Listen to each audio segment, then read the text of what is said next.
warar dheeraad ah ayaa ka soo baxaya gaari nooca ambalaaska ah oo lagu qafaashay inta u dhaxayso ceelwaaq iyo lafey. warbixin ciidanka booliiska ay sheegeen ayaa tibaaxaysa in baabuurkan loo dhaadhiciyey dhanka xuduudda Soomaaliya.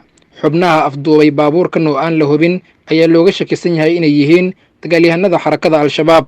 4 qof ayaa la xaqiijiyey in baabuurkan ay saarnaayeen oo lagu afduubay, waxaana lagu kala xusay in ay kala yihiin Mawlid Cabdi oo ahaa qof bukaan ah da'diisuna lagu sheegay 40 sano jir, Xasan Shaabaan oo ahaa darawalkii baabuurkan kaxeynayay, Cabdirashiid Bilow Xuseen iyo Aadan Dhaay oo labaduba ahaa shaqaale ka howlgalayay cisbitaalka Lafey. gaarigan ayaa shalay maalinimo la afduubay, waxaana laga afduubay agagaarka deegaanka Kukura oo ku taalla wadada xiriiriso Lafey iyo Ceelwaaq. wararka sheegaya in dhanka Soomaaliya baabuurkan loo kaxeeyey waxay intaas ku darayaan in la sii mariyay dhanka Komarqoota oo u dhowaante. xildhibaanka Lafey Maxamed Cabdi Khayr ayaa arrintan si kulul uga hadlay, isagoo sheegay inaysan ogolaan karin in xarakada Al-Shabaab ay deegaanka xukunto.